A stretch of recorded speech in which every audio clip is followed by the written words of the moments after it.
할렐루야. 제가 설교를 준비하면서 한 다큐멘터리 영상을 봤습니다.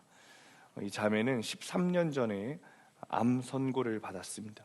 그리고 13년 동안 항암 치료를 150번을 받았다 그래요. 그리고 그동안 시한부 선고만 4번을 받은 자매입니다. 이 자매는 현재 어떤 상황인가? 양쪽 고관절뼈, 양쪽 골반뼈, 요추뼈, 척추뼈, 가슴뼈, 갈비뼈, 머리뼈, 그리고 뇌에까지 암이 퍼져 있는 상태라 그래요. 놀라운 건 처음에는 너무나도 두렵던 암이 이제는 두렵지 않다라고 말합니다. 그리고 죽음도 두렵지 않다고 말해요. 자기가 지금까지 항암 치료를 받고 포기하지 않는 이유는 단지 복음을 전하고 싶기 때문이다 말합니다. 그래서 이 자매는 지금도 그 암을 달고 다니면서 간증을 합니다. 이 자매는 원래 예수님을 믿지 않던 자매였습니다. 그런데 암에 걸리고 예수님을 믿게 됐어요. 그래서 지금은 암을 통해 주님이 나를 만나주셨다 이렇게 고백을 하더라고요. 방탕하게 사는 나를 하나님이 너무 사랑하셔서 암을 주셨다는 거예요. 암이 아니고서는 예수님을 믿지 못할 사람이라서 암을 주셨다는 거예요. 그래서 하나님께 너무 감사하다 이렇게 고백을 합니다. 이 자매는 자신의 죄와 수치 그리고 암을 통해 하나님을 만나게 된 그 약재료를 암 환자들에게 전하고 있습니다. 오직 그 일을 위해서 암과 싸우고 있습니다. 단지 살기 위해서가 아니라 복음을 전하기 위해서, 조금이라도 복음을 한 번 더 전하기 위해서 이 암과 싸우고 있다는 거예요. 그러면서 이런 말을 하더라고요. 저는 제 소원은 교회에서 죽는 겁니다. 교회에서 끝까지 복음 전하다가 죽고 싶습니다. 여러분, 이 자매는 지금도 여전히 복음을 전하기 위해서 주님이 예비하신 천국을 위해서 끝까지 암과 싸우고 있습니다. 여러분, 그리스도인은 하나님의 군사입니다. 영적 전쟁 가운데 죄와 싸우고 마귀와 싸우는 하나님 나라의 군사입니다. 여러분, 군사는 싸우는 사람이에요. 군사가 싸움을 멈추면 그 사람은 당장 군법에 따라 처형받게 되어 있습니다. 전쟁 중에 상관의 명령에 불복종은 당장 사형이에요. 그러므로 그리스도인은 죄와 마귀를 상대로 싸우는 것을 멈추지 말아야 합니다. 며칠 전에 거동이 어려우신 한 권사님 댁에 신방을 제가 갔습니다. 큐티를 하는데 주님께서 급한 분들에게 가서 말씀을 전하라 라는 마음을 주셔서 순종하고 왔어요. 신방을 가니까 아드님이 함께 계시더라고요. 함께 오셔서 말씀을 좀 들으시고 기도를 받으셔라 말씀드리고 복음을 전했습니다. 처음에는 이런 말씀을 했어요. 권사님, 하나님께서 도우셔서 잘 치료하시고 죽을 고비 넘기시고 퇴원하셔서 참 다행입니다. 또 연세가 많으시니까 잘 관리하시면 좋겠어요.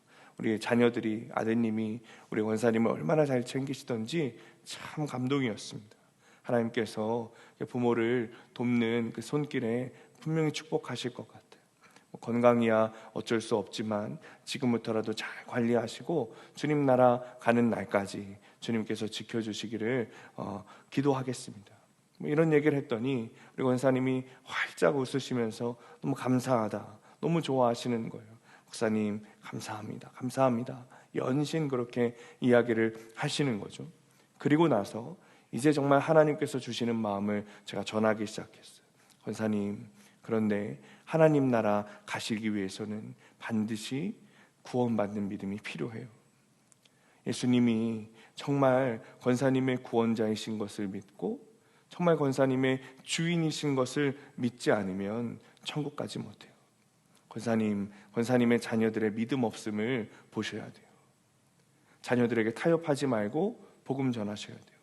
권사님 돌아가시기 전에 자녀들에게 복음 전하셔야 돼요. 권사님의 자녀들의 믿음 없음이 권사님의 믿음의 결과예요. 권사님이 죄를 회개하셔야 돼요. 남 탓하시면 안 돼요. 권사님이 회개하셔야 돼요. 권사님의 믿음 없음을 회개하시고 이제 진짜 믿음 갖게 해달라고, 천국 가는 믿음 갖게 해달라고, 구원받는 믿음 갖게 해달라고, 진짜 믿음 갖게 해달라고 권사님 그렇게 회개하고 기도하세요. 안 그러면 천국 못 가요. 그러니까 이 권사님이 아까와는 반응이 다르시더라고요. 아주 차가워졌어요. 축복에 대한 이야기를 해드릴 때는 편찮으신 몸으로도 아멘 아멘 하시면서 반응하시더니 회개의 복음을 전할 때는 그냥 그러려니 하시더라고요. 그러려니. 반응이 없는 거예요. 목사가 의뢰 와서 신방 와서 하는 말인가 보다. 복음에 대해서, 구원에 대해서, 믿음에 대해서, 특히 회개에 대해서 뜨겁지도 않고 차갑지도 않아서 전혀 반응하지 않는 그냥 그러려니 하는 신앙을 가지고 계시는 거예요. 얼마나 마음에 애통하던지. 여러분, 그런데 문제는 그러려니 하는 신앙은 천국에 못 가요. 그러려니 하는 신앙은 천국에 못 가요. 지옥에 가요. 말씀을 들어도, 복음을 들어도, 회개의 말씀을 들어도 그러려니 하면서 아무것도 하지 않는 신앙은 구원받지 못해요. 오늘 본문을 보면 한 바리새인이 예수님께 질문합니다. 예수님, 구원받는 사람의 숫자가 적습니까? 다시 말하면 이런 거예요. 예수님, 구원받는 것이 어렵습니까? 쉽습니까? 여러분, 여러분이 생각하기에 구원받는 것이 어려운 일입니까? 쉬운 일입니까? 제가 청소년 시절에 방학에 한 연합집회에 참석을 했습니다. 당시에 아주 유명했던 강사가 와서 이제 이런 말을 하는 거예요. 여기 청소년들 굉장히 많은데 예수 믿는 사람은 한번 손들어 보십시오. 손들어 보십시오. 근데 많은 청소년들 중에 한두 사람 손들었을까? 손을 들지 않는 거예요. 어른들에게 질문했으면 다 반응하면서 손을 들었을 텐데, 여러분 청소년들이잖아요. 중이병 걸린 아이들이 뭘 반응을 하겠어요? 반응 안 하죠. 절대 반응하지 않아요. 그러니까 강사 목사님이 야, 큰일 났네, 큰일 났어. 애들아, 구원은 그렇게 받는 거 아니다. 성경에 보면 입으로 믿음을 시인하면 구원받는다 그랬어. 그러면서 한 학생에게 마이크를 넘기는 거예요. 야, 너 예수 믿어 안 믿어? 너 예수 믿어 안 믿어? 그러니까 이 학생이 잘 모르겠다는 거예요. 그러니까 이 강사가 야, 그게 무슨 말이야? 너 예수님 안 믿으면 여기 왜 왔어? 여기 집회 왜 왔어? 네가 억지로 오긴 왔지만 예수님 믿으니까 여기 교회 다니는 거 아니야? 예수님 믿으니까 여기 집회 온 거 아니야? 억지로라도 여기 온 거 아니야? 예수님 믿으니까. 맞아 아니야? 맞아 아니야? 똑바로 얘기해봐. 맞아 아니야? 너 예수님 믿어 안 믿어? 그러니까 이 학생이 아주 질려가지고 예수님 믿어요 그러더라고요. 그러니까 이 강사가 마이크를 들더니 손가락으로 그 학생을 가리키면서 너 구원받은 거야. 너 구원받은 거야. 너 지금 예수님 이름으로 예수 믿는다고 얘기했잖아. 너 구원받은 거야. 여기 내가 들었고 여기 네 친구들이 다 들었어. 우리가 보장하는 거야. 우리가 보장하는 거야. 너 구원받았어. 여러분, 제가 그 이야기를 들으면서 충격을 받았어요. 여러분, 정말입니까? 그렇게 하면 구원받은 겁니까? 그렇게 하면 믿음이 있는 겁니까? 그런데 우리도 그런 똑같은 일 많이 겪었지 않았습니까? 부흥회 하면 부흥 강사가 와가지고 막 열정적으로 설교하다가 내 마음에 예수님 영접한 사람만 아멘 합시다. 다 아멘 했어요. 구원의 확신 있는 사람 손 들어봅시다. 우르르 손 들었잖아요. 그러고 나면 막 신이 나서 막 박수 쳤잖아요. 우리 이제 구원 받았으니까 우리 남은 생은 하나님 주신 상급입니다. 이제 자유함으로 하나님 주신 것 누리고 세상 잘 다스리고 경험하고 그런 축복된 삶을 사시기 바랍니다. 막 아멘 아멘 아멘. 여러분, 정말 그게 구원받은 삶인 줄 알았어요. 여러분, 우리가 그렇게 다 살아왔잖아요. 그런데 이것이 교회 다니는 사람들이 하는 가장 큰 착각인 거예요. 본문에 이 바리새인이 주님께 물었어요. 예수님, 구원받은 사람이 적습니까? 구원받는 사람이 적습니까? 그러자 주님께서 아주 충격적인 말씀을 하시죠. 24절 우리 함께 읽습니다. 시작. 좁은 문으로 들어가기를 힘쓰나 내가 너희에게 이르노니 들어가기를 구하여도 못하는 자가 많으니라. 좁은 문, 무슨 문이겠어요? 구원받는 문이에요. 구원받는 문에 들어가고자 하는 사람들은 많다는 거예요. 그런데 그 문에 실제로 들어가는 사람은 적다는 거예요. 들어가기를 구하여도 못하는 자가 많으니라. 들어가기를 구하여도 들어가지 못하는 자가 많다는 거예요. 성도들이 착각하는 것이 이거예요. 구원받는 것이 쉽습니까? 믿음을 가지는 것이 쉽습니까? 예수님 말씀하셨어요. 들어가기를 구하여도 못하는 자가 더 많으니라. 여러분, 구원받는 것이 쉽다고 착각하는 이유가 뭐예요? 믿음에 대해서 제대로 알지 못하기 때문에 그래요. 구원에 대해 제대로 알지 못하는 거예요. 내가 믿음의 기준을 세우는 거예요. 예수님의 기준이 아니라 내가 기준을 세우는 거예요. 내가 믿음의 기준을. 그러니까 예수님의 기준보다 한참 낮은 기준을 세우고는 그 기준만 통과하면 당연히 내가 구원받을 거라고 믿는 거죠. 주님이 생각하는 기준과 내가 생각하는 기준이 달라도 너무 달라요. 우리가 그것을 분명히 알아야 돼요. 어느 날 프로그램을 보는데 남자 연예인들이 여러 명 나와가지고 이제 육상 트랙에서 이제 허들을 넘는 시합을 이렇게 하더라고요. 특히 여러분 혹시 아시는지 모르겠어요. 그 김동현이라고 그 옛날 그 격투기 선수 있습니다. 지금은 이제 은퇴했지만 전 격투기 선수가 있는데 그 선수가 미리 나와가지고 그 육상 트랙에 이게 100m 트랙에 쫙 깔려 있는 그 허들을 막 넘는데 너무 잘 넘는 거예요. 너무 잘 넘는 거예요. 야, 이 정도면 우리 뭐 충분히 할 수 있겠다. 기록 깰 수 있겠다. 우리 다 할 수 있겠다. 그러면서 여기 그 나와 있는 남자 게스트들도 막 다 한 번씩 다 넘는데 너무 잘 넘어요. 다 너무 잘 넘는 거예요. 그런데 그때 허들 넘는 방법을 가르쳐주는 이 육상 선수가 한 명이 등장했습니다. 이 사람은 진짜 선수예요. 그러니까 사람들이 가르쳐 줄 필요 없다. 우리 너무 잘 넘는다. 자신만만하는 거예요. 그런데 이 육상 선수가 하는 말이 지금 당신들이 넘은 허들은 초등학교 선수들이 넘는 허들 높이라는 거예요. 그러면서 한 단계 한 단계 높이는데 이 높이는 중학교 학생들이 넘는 거. 이 높이는 고등학교 학생들이 넘는 거. 이 높이가 당신들이 오늘 넘어야 되는 성인 선수들이 넘는 허들 높이다. 기준이 다른 거예요. 연예인들이 생각한 허들의 기준과 실제 본인들이 넘어야 되는 허들의 기준이 달랐던 거예요. 그 연예인들이 한 명도 제대로 허들을 넘지 못하더라고요. 달리면서 막 점프 뛰어서 허들을 넘는데 다 넘어져요. 다 걸려 넘어져요. 여러분이 생각하는 좁은 문과 주님이 생각하는 좁은 문의 기준이 달라도 너무 다른 거예요. 예수님이 말씀하시는 좁은 문은 바늘기보다 좁습니다. 좁은 문은 다 같이 들어갈 수 있는 문이 아니에요. 한 사람씩 통과할 수 있어요. 좁아서. 그 문에 들어가려면 모든 것을 다 남겨두고 가야 돼요. 죄와 이기적인 야망과 탐욕과 가족과 친구들까지 다 두고 가야 돼요. 그렇지 않고서는 들어갈 수 없을 정도로 좁고 협착해요. 문제는 구원받기 위해서는 반드시 이 좁은 문을 통과해야 한다는 거예요. 다른 방법은 없어요. 너무나도 좁고 협착한 이 문을 통과하지 않으면 구원받을 수 없다는 거예요. 요즘 여러분 여론조사 많이 하죠. 전화 많이 받으세요? 저도 왜 이렇게 여론조사가 오는지 모르겠어요. 그러니까 교회 전화로도 그렇게 여론조사가 와요. 그러니까 원래 그 집 전화로 많이 온다 그러면서요. 그래서 받으면 어떻습니까? 질문을 하고 그렇다 1번, 아니다 2번. 근데 또 뭐가 있습니까? 3번이 잘 모르겠다. 꼭 있어요. 1번 그렇다, 2번 아니다, 3번 잘 모르겠다.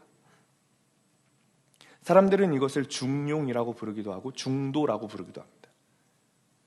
둘 중에 하나를 선택하는 것을 꺼려하는 사람들을 위해서 만드는 거예요. 근데 여러분, 그 리서치 조사 결과를 한번 보세요. 50% 이상이 잘 모르겠다예요. 50% 이상이 3번을 선택한단 말이에요.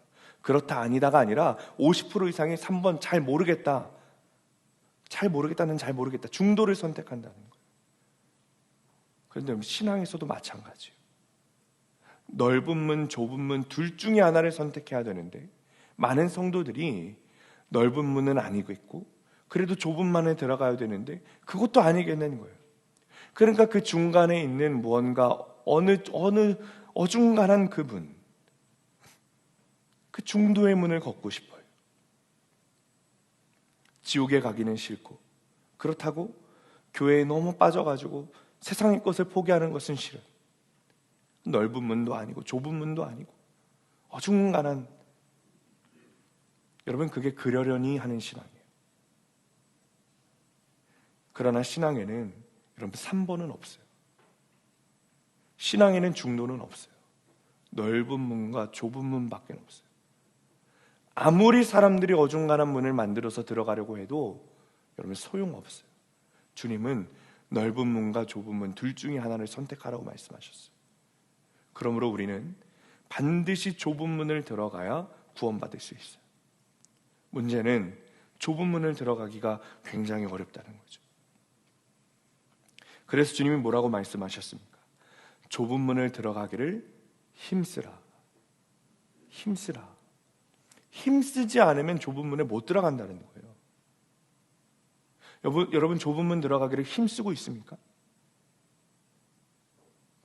여기서 말하는 힘쓰라라는 단어는 헬라어로 아고니조마이라는 헬라어입니다. 아고니조마이. 아고니조마이는 오늘 본문에서는 힘쓰라라고 번역되어 있지만 사실 이 단어는 싸우다라는 단어입니다. 싸우다.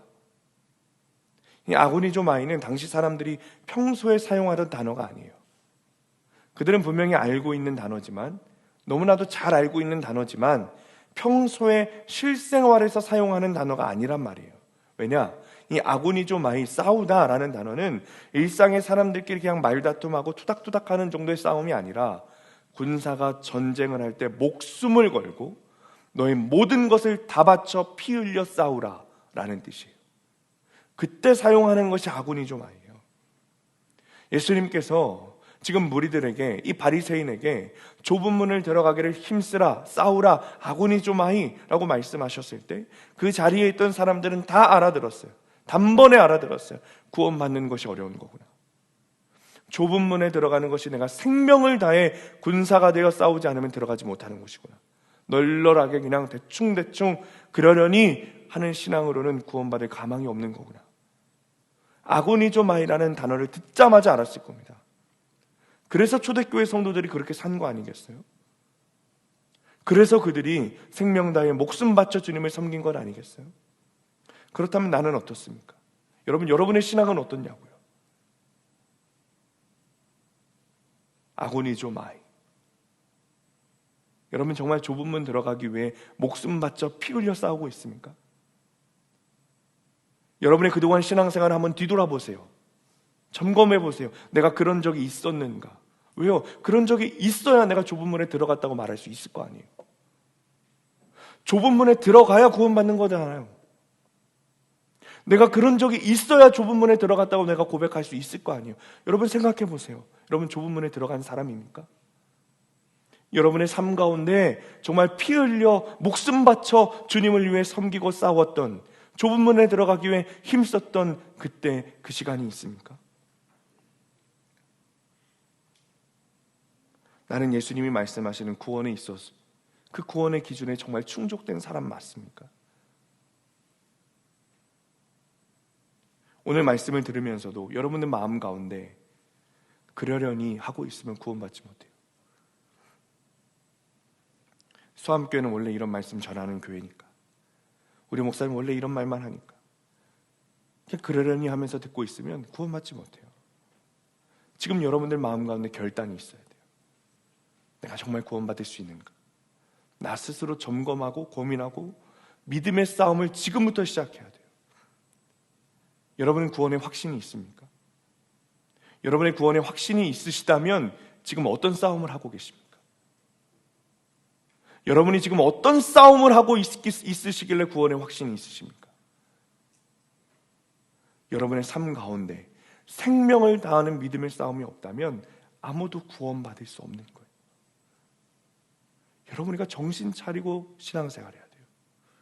톡톡히 알고 신앙생활해야 돼요. 오래전에 죽은 그 고 삼성 이건희 회장, 나중에 암이 걸리고 죽음에 대해서 막 관심을 가졌다, 뭐 이런 얘기 있잖아요. 그래서 이건희 회장이 예전에 그 신부 누구죠? 가톨릭 그 신부에게 여러 가지 질문을 써서 보냈고, 그 질문에 대한 대답을 그 신부가 책으로 냈던 그 기억이 있어요. 이건희 회장이 막 물어봤대요. 암에 걸리고 나서 주변의 비서들에게 물어보고, 그 신부에게 물어보고, 사람이 죽으면 어떻게 되는 거냐? 사람이 죽으면 어떻게 되는 거냐? 진짜 지옥이 있느냐? 천국이 있느냐? 근데 문제는 물어보기만 하고 아무것도 하지 않았다는 거예요. 여러분, 신부에게 물어서 무슨 답이 나왔겠어요? 비서에게 물어서 무슨 답이 나왔겠어요? 묻는 것 정도로는 좁은 문에 들어가지 못해요. 우리나라에서 제일 돈 많은 사람도 교회 와서 예배드리고 말씀 듣고 어떻게 살아야 되는지, 어떤 삶을 살아야 되는지, 어떤 싸움을 해야 되는지 들어야 돼요. 그리고 들은 대로 싸워야 돼요. 싸우지 않으면 답이 없어요. 다 듣고 끝까지 돈만 바라보면서 살다가 아무것도 안 하고 아무런 싸움도 하지 않고 살다가 죽으면 그냥 지옥 가는 거예요. 여러분, 혼자 있을 때 뭐 하십니까? 여러분, 우리가 언제 죄를 짓습니까? 우리가 언제 은밀한 죄를 짓습니까? 혼자 있을 때 짓잖아요. 아무도 보지 않을 때. 실제로 우리가 교회에 와서 여러분 죄 지으십니까? 교회 와서 사람들이 있고 성도들이 있고 목사가 있는데 어떻게 죄를 짓겠어요?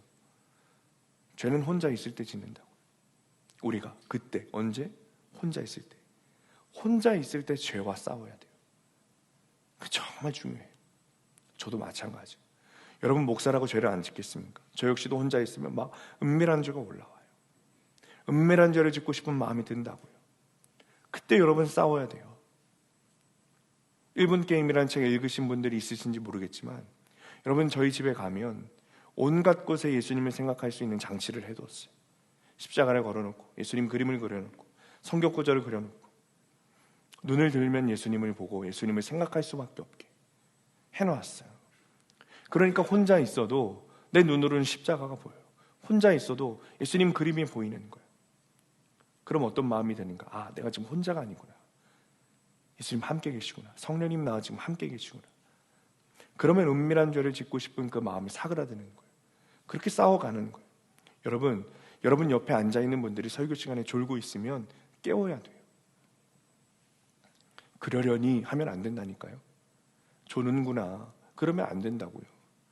깨워야 돼요. 졸음은 전염돼요. 옆 사람이 졸면 나도 졸게 돼요. 옆 사람이 졸고 있으면 반드시 깨우십시오. 그러려니 하지 말고 반드시 깨우십시오.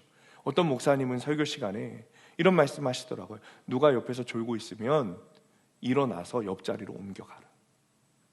설교 시간이어도 괜찮으니까 옆자리에 누가 졸고 있으면 깨워도 안 일어나면 일어나서 옆으로 앉아서 설교 들으라는 거예요. 여러분, 이 목사님 굉장히 보수적인 목사님이에요. 예배 시간에 엄숙해야 돼요. 봐주지 않습니다. 설교 시간에 움직이는 거 여러분 절대 용납하지 않는 목사님이. 그런데 누가 옆에서 졸고 있으면 아무리 예배 중이어도 설교 중이어도 그냥 차라리 자리를 옮기라는 거예요. 그 사람에게 창피를 주는 게 아니라 내가 말씀 드리고 내가 살아야 되니까 믿음의 싸움을 하라는 거예요. 여러분, 그 말이 저는 정말 너무 올든 말이라고 생각이 들었어요. 싸워야 되잖아요. 우리 교회 한 학생이 이런 이야기를 합니다. 저는 우리 교회 다니는 누구누구 친구가 너무 부러워요. 너무 부러워요. 정말 죽을 것처럼 부러워요. 도대체 뭐가 그렇게 부럽냐? 자기는 주일에 교회 간다고 하면 부모님한테 혼이 난대요. 자기는 주일에 교회 간다고 하면 그렇게 혼이 나고 욕을 먹고 조롱을 듣고 심지어는 맞는다는 거예요. 그런데 그 친구는 모태신앙이라서 자기랑은 반대로 교회 안 간다 그러면 혼이 난대요. 한 명은 교회 가기 싫다고 해서 혼이 나고 한 명은 죽어라 교회 안 간다고 해서 교회 간다고 해서 혼이 나는 거예요. 야, 그럼 너 교회 어떻게 오는 거야? 오늘 교회 어떻게 오는 거야? 저 맞을 거 다 맞고 교회 오는 거예요. 엄마 아빠한테 혼날 거 다 혼나고 조롱당할 거 다 조롱당하고 맞을 거 다 맞은 다음에 교회 오는 거예요. 그렇게 혼이 날 시간이 필요하대요. 혼이 나면 예배 시간이 늦으니까 일부러 더 일찍 준비해서 미리 혼나고 예배 시간에 안 늦게 교회 온다는 거예요. 여러분, 이게 싸우는 거예요. 이게 싸우는 거예요. 이게 진짜 좁은 문 들어가기 위한 싸움인 거예요. 금요 성령 집회 가운데 순회 선교단 그 황재규 선교사님 모셔서 귀한 말씀 전해 주셨습니다. 그 중에 한 그 선교사님 이야기를 소개해 주셨어요. 이분은 원래 깡패였대요. 어둠의 생활을 했다는 거죠. 그런 생활을 하다가 큰 돈을 횡령해서 필리핀으로 도망갔습니다. 그리고 마약, 음란, 도박, 모든 죄라는 죄는 다 지었어요. 그렇게 도망자 생활을 7년을 했습니다. 필리핀에서 아프리카에서 어디로. 그리고 마지막에 브라질에서 정착할 때 갑자기 마음속에 내가 왜 이렇게 살지? 내 통장에 돈은 있지만 내 영혼이 썩어가고 있다는 것을 느꼈대요. 아, 내가 죽어야겠다. 이렇게 사느니 그냥 죽어야겠다. 자신의 삶을 마감하기로 한 거예요. 그리고 마지막으로 엄마의 목소리를 듣려고 한국에 있는 엄마에게 전화를 했습니다. 엄마, 저 막내 누구누구예요. 저 이제 이렇게 못 살겠고 그냥 엄마에게 마지막 인사하려고 전화했어요. 그런데 이 엄마가 수화기 너머로 아들 죽지 마. 죽지 말고 교회 한 번만 가봐. 그 이야기를 듣는데 내가 마지막에 죽을 결심을 했는데 엄마의 마지막 소원 한 번 못 들어주겠는가? 엄마의 마지막 소원을 들어주겠다는 마음으로 브라질에 있는 한 한인교회의 새벽 예배에 참석했대요. 그런데 그날 예수님을 만난 거예요. 이 사람이 변하기 시작했어요. 참 그리스도인으로 살아가기 위해 자기가 지었던 죄들을 하나하나 끊어내기 시작했어요. 좁은 문에 들어가기 위해 싸우기 시작하는 거예요. 믿음으로 싸우기 시작하는 거예요. 도박, 음란, 마약 하나하나 끊어내기 시작했어요. 그때 브라질의 한 선교사님 오셔서 집회를 하셨대요. 그 말씀을 듣는데 갑자기 이 형제의 마음 가운데 막 불같은 것이 올라오더래요. 그러고 지나갔어요. 그런데 또 어떤 선교사님이 오셔서 또 집회를 하길래 또 가서 말씀을 듣는데 또 그 마음 가운데 막 불같은 것이 올라오더라는 거예요. 아, 하나님이 나 같은 죄인을 살려주셨으니 나도 하나님을 위해서 살아야겠다. 나도 복음 전하는 선교사, 나 그거 해야겠다. 선교사. 그런 모습을 지켜보던 같이 교회 다녔던 한 교회 집사님이 계셨습니다. 그 집사님이 이 형제를 지켜보는데 이 사람의 믿음이 진짜인 것 같은 거죠. 허풍이 아니구나. 이 사람 진짜 허풍이 아니고 진짜 변했구나. 이 집사님이 이 형제에게 찾아갔습니다. 형제님의 모습을 보니 정말 하나님을 만나고 삶이 변화되고 복음을 전하고 싶은 것이 진짜라고 느껴져요. 그런데 형제님은 그거 압니까? 범죄자는 선교사 될 수 없습니다. 범죄자는 선교사 될 수 없습니다. 굉장히 어려운 말이죠. 그 말을 꺼냈다는 거예요. 형제님이 지었던 죄를, 선교사가 되려면 당신이 지었던 죄를 한국 경찰에게 자수하고 당신의 죄에 대한 대가 지불을 하고 범죄가 없는 상태에서 선교를 하십시오. 그런데 이 집사님의 말에 이 형제의 마음이 막 꿈틀대더래요. 그리고 당장 한국 경찰에 전화를 했어요. 저 누구누구인데 자수하러 갑니다. 몇 날 며칠 인천공항에 떨어집니다. 여러분, 왜 이렇게까지 하는 거죠? 왜 이렇게까지 하는 거죠? 진짜 예수님을 믿은 거예요. 그리고 믿음의 싸움을 시작하는 거예요. 좁은 문에 들어가기 위한 싸움을 시작한 거예요. 한국에 자수하러 가는 비행기를 타고 내리기까지 여러분, 그 형제의 마음 가운데 얼마나 많은 내면의 갈등이 있었겠어요. 마귀가 계속해서 속삭였을 거예요. 야, 굳이 뭐하러 자수하냐? 지금 잘하고 있는데, 네가 예수님 만난 거 사람들이 다 아는데 그냥 이대로 복음 전하면 되잖아. 거기 감옥에서 생활하는 시간이 아깝지 않겠어? 그렇게까지 할 필요 있겠어? 굳이 자수까지 할 필요 있겠어? 마귀가 계속 속삭였을 거예요. 그런데 그 마귀와의 싸움에서 이분이 승리했어요. 한국으로 돌아가서 자수를 하고 2년형을 받고 감옥에서 생활을 했어요. 일부러 가장 험악하다고 하는 그 교도소에 지원을 해서 갔고 그 안에서 이발 기술을 배워서 사람들 머리를 깎아줬습니다.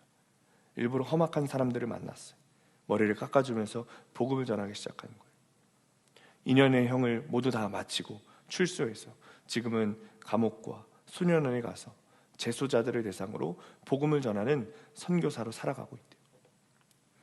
좁은 문에 들어가는 것. 구원을 향한 싸움은 여러분 이렇게 싸우는 거예요. 여러분 어떤 싸움을 하고 있습니까? 여러분 어떤 싸움을 하고 계세요? 좁은 문을 들어가기 위해 어떤 싸움을 하고 계세요? 믿음이 좋다는 것은 잘 싸운다는 거예요. 믿음이 좋다는 것은 싸움을 잘한다는 거예요. 마귀와 싸우고 죄와 싸우고 좁은 문으로 들어가기 위해 싸우는 거예요. 이렇게까지 하지 않으면 들어갈 수 없는 곳이 좁은 문이에요. 이 문은 좁고 협착하여 들어가고 싶어도 들어가지 못하는 곳이, 들어가지 못하는 자가 많은 곳이 좁은 문이라고 했어요. 싸우십시오. 믿음의 싸움을 하십시오. 여러분, 그래서 꼭 그 안에 들어가시는 여러분들 되시기를 축원합니다. 적용 질문입니다. 구원에 이르는 좁은 문에 들어가기 위해 내가 싸워야 하는 것은 무엇입니까? 이 정도 죄는 지어도 괜찮겠지 하면서 그러려니 하는 죄는 무엇입니까?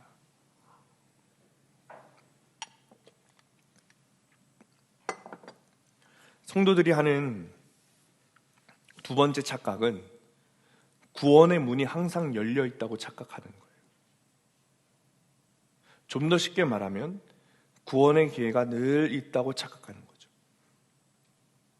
25절 말씀 우리 함께 읽습니다.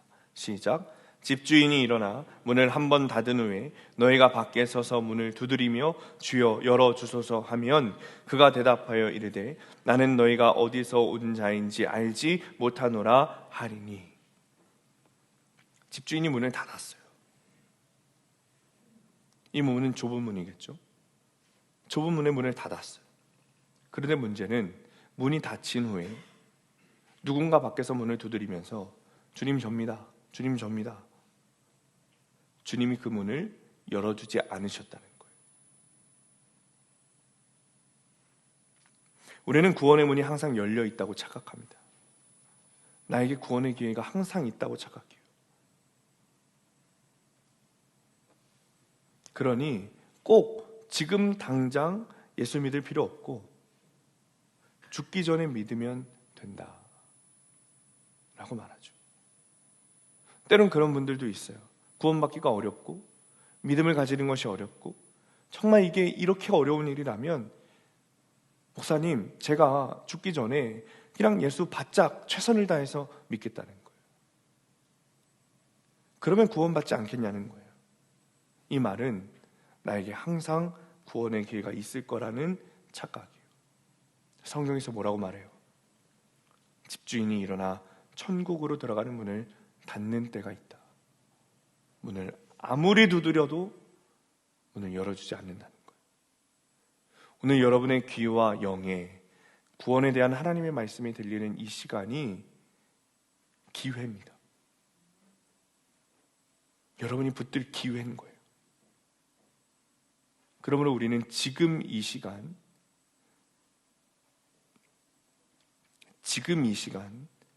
기회가 주어진 오늘 당장 그 구원의 기회를 붙잡아야 돼요. 어떻게 그 구원의 기회를 잡는가? 지금 당장 회개해야 돼요. 내가 가지고 있는 죄를 더 이상 질질 끌고 다니면 안 됩니다. 26절, 27절 우리 함께 읽습니다. 시작. 그때 너희가 말하되 우리는 주 앞에서 먹고 마셨으며 주는 또한 우리의 길거리에서 가르치셨나이다 하나 그가 너희에게 말하여 이르되 나는 너희가 어디에서 왔는지 알지 못하노라. 행악하는 모든 자들아 나를 떠나가라 하리라. 좁은 문 앞에 들어가려고 서 있는 사람이 주님께서 문을 닫고 서 있으니까 이런 말을 하는 거예요. 주님, 우리가 주님 앞에서 먹고 마시지 않았습니까? 주님께서 나를 가르쳐 주지 않으셨습니까? 여러분 이게 무슨 말이죠? 이 사람이 교회에 나와서 예배도 드리고 헌금도 하고 봉사도 하고 사역도 하고 제자훈련도 받고 성경 공부도 다 했다는 거예요. 이게 그 말인 거예요. 주님, 우리가 주님 앞에서 먹고 마시고 주님도 나를 가르쳐 주지 않으셨습니까?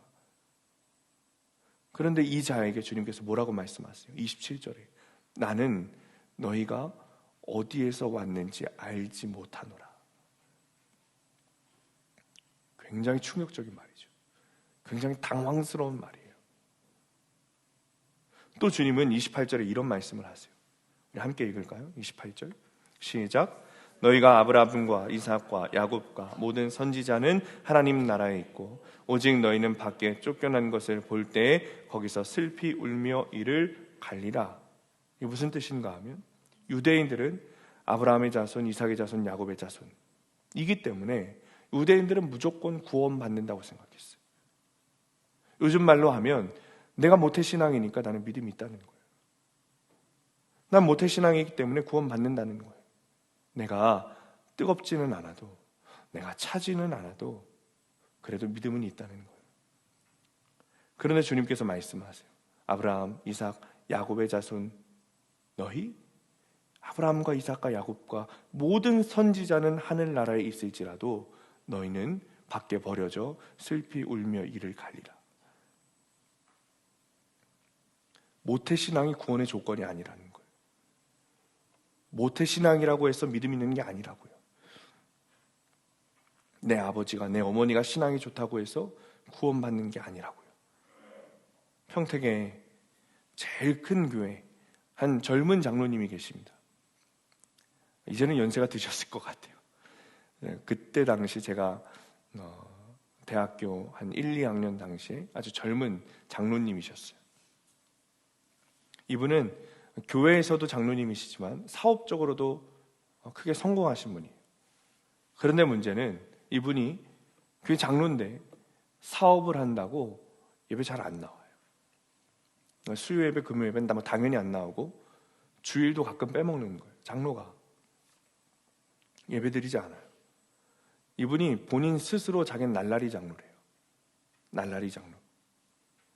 나는 주일 예배도 가끔 빼먹고 예배도 잘 안 드리고 기도도 잘 안 하는데 내가 어떻게 장로가 됐는가?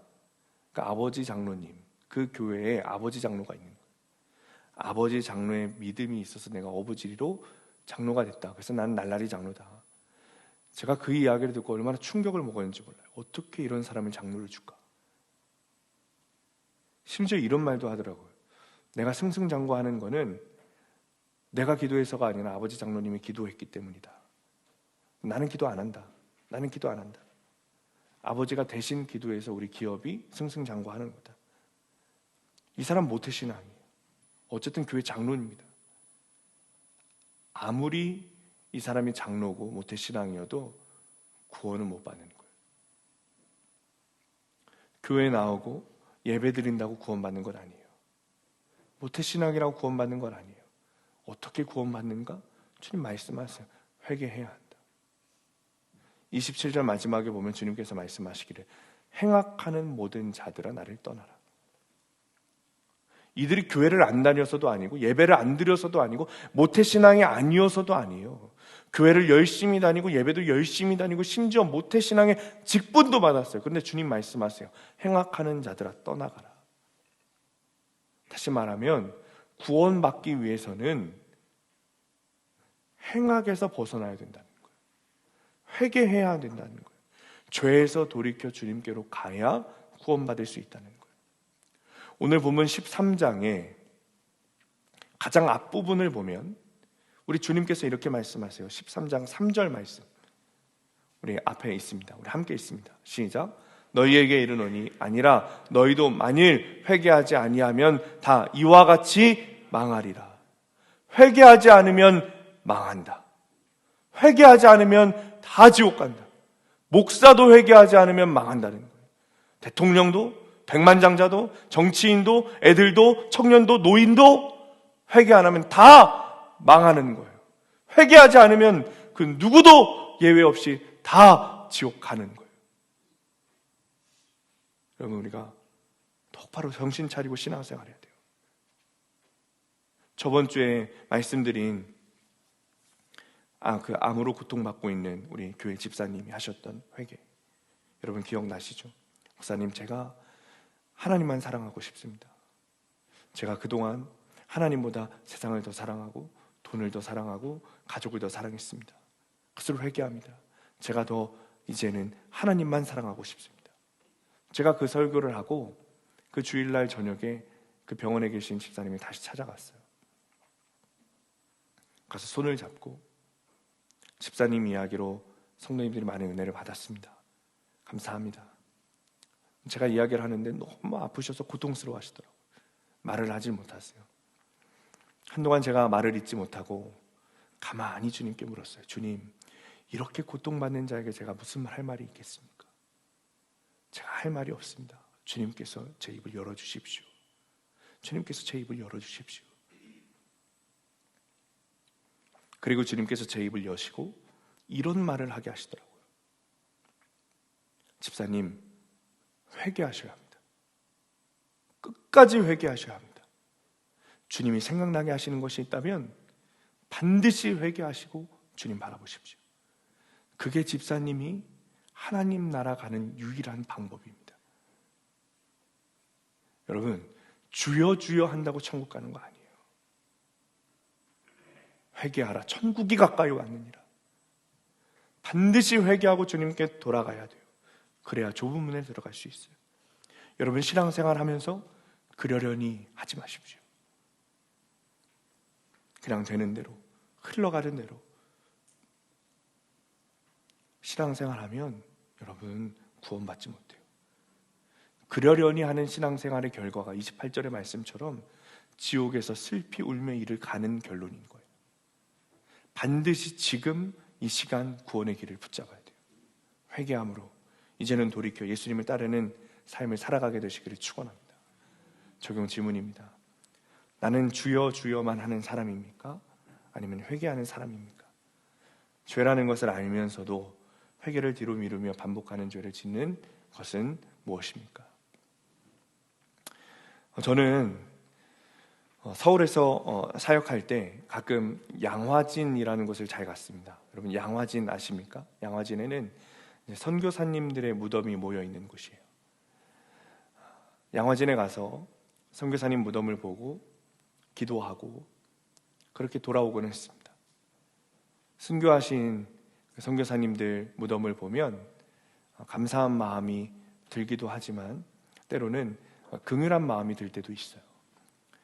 아는 사람 아무도 없고 알아주는 사람 아무도 없고 정말 미천하고 아무것도 없는 그 조선 땅에 와서 선교사님들이 얼마나 힘들었을까. 그 누구도 알아주지 않는 이 조선 땅에서 선교사님들은 어떤 마음으로 복음을 전하셨을까? 어떤 마음으로 순교를 하셨을까? 그런 생각을 하다 보면 눈물이 주르륵 흐릅니다. 그런데 여러분, 거기 보면 선교사님 무덤들 가운데 이름이 없는 무덤도 있어요. 비석은 있습니다. 여기가 무덤이라는 거예요. 그런데 이름은 없어요. 다 순교하신 분들이에요. 다 순교하신 분들이에요. 복음을 전하고 순교하신 분들. 그런데 그 이름을 모르는 거예요. 그래서 이름 없이 그냥 비석만 덩그러니 놓여있는 무덤들이 있어요. 이분은 어떤 분이실까? 보면 그런 생각이 들죠. 어쩌다 이름도 없이 후세에 아무도 몰라주고 이렇게 순교를 당하셨을까? 한편으로는 제 마음에 이런 마음도 듭니다.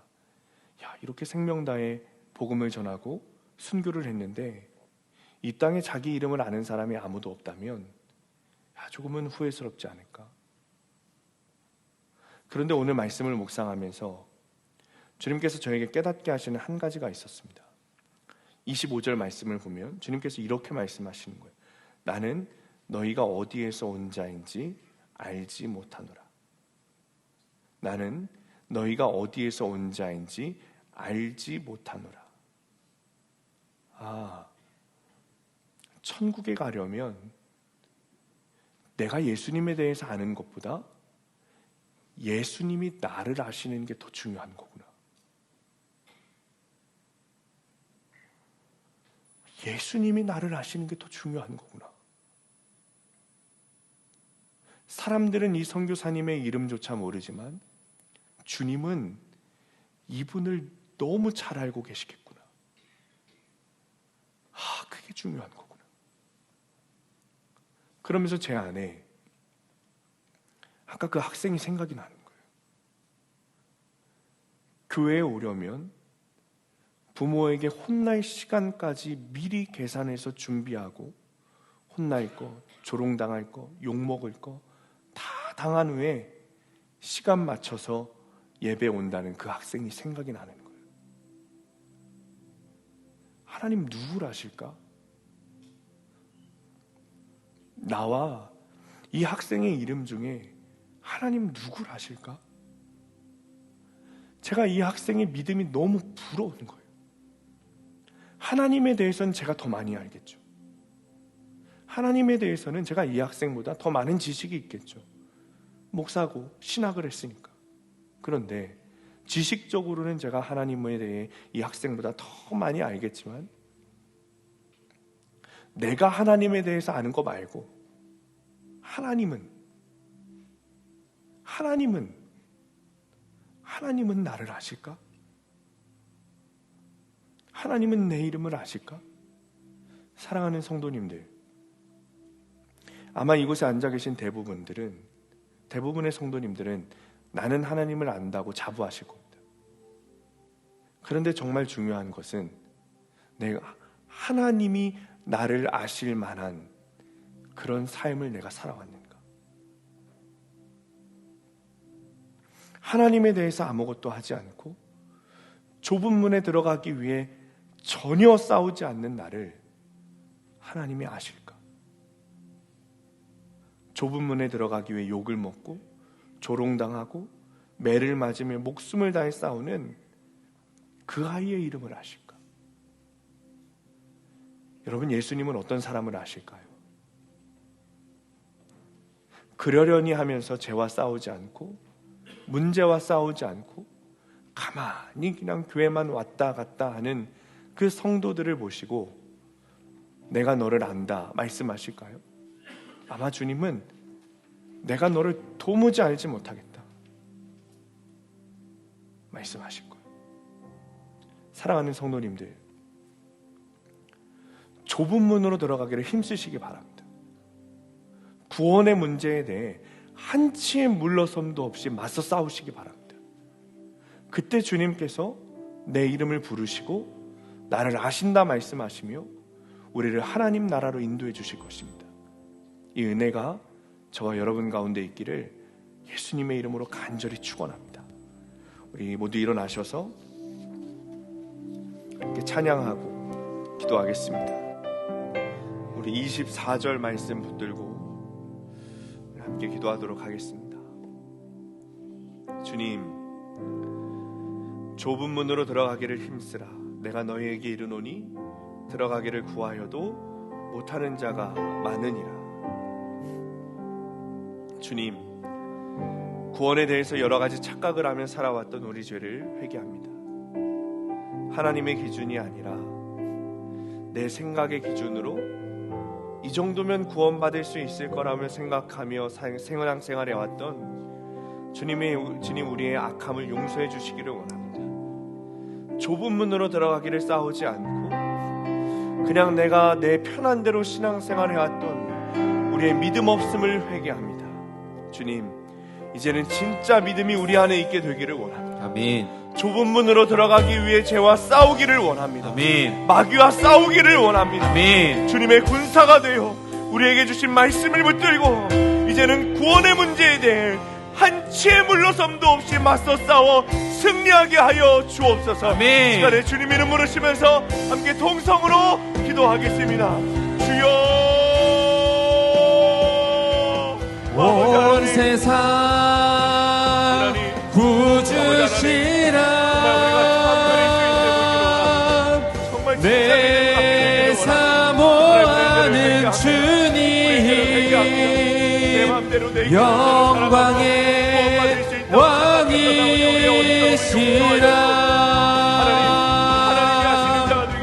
내 사모하는 주님, 온 세상 구주시라. 내 사모하는 주님, 영광의 왕이시라.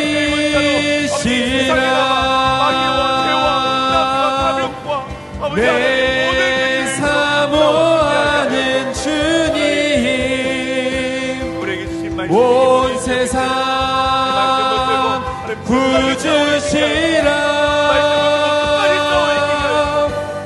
내 사모하는 주님 영광의 왕이시라.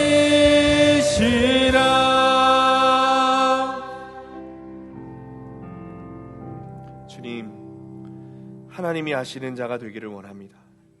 내가 하나님을 아는 것으로 만족하는 것이 아니라 좁은 문에 들어가기 위해 말씀 들고 힘써 싸우고 순종하며 이제는 주님께서 하시는 자가 되기를 원합니다. 오늘 우리에게 복음을 말씀하신 그리고 허락하신 것이 나에게 주어진 구원의 기회라는 것을 믿게 하시고 주님이 주신 이 구원의 기회를 단단히 붙잡게 하여 주옵소서. 이제는 구원의 문제에 대해서 그러려니 하며 어중간한 신앙생활하는 것이 아니라 말씀에 순종하고 자기 죄를 고백하며 회개하는, 그래서 돌이켜 주님께 나아가는 진짜 성도의 삶을 살게 하여 주옵소서. 이제는 구원의 역사를 이루기 위해 인간이 당할 모든 시험과 환난을 몸소 당하신 예수 그리스도의 은혜와 그 아들을 우리에게 아낌없이 내어주심으로 세상을 향한 거룩한 마음을 보여주신 하나님의 사랑하심과 생명 있는 모든 자를 거룩한 길로 인도하시는 성령님의 도우심이 지난날 그러려니 하며 뜨겁지도 차갑지도 않았던 신앙생활을 회개하고 이제는 구원의 문으로 들어가기 위해 생명 다해 싸우며 주님이 주신 구원의 기회를 붙잡고자 결단하며 나아가는 모든 성도들 머리머리 위에, 이들의 가정과 일터 학업 위에, 그리고 사랑하는 수함교회 위에 영원토록 함께 하시기를 간절히 축원하옵나이다. 아멘.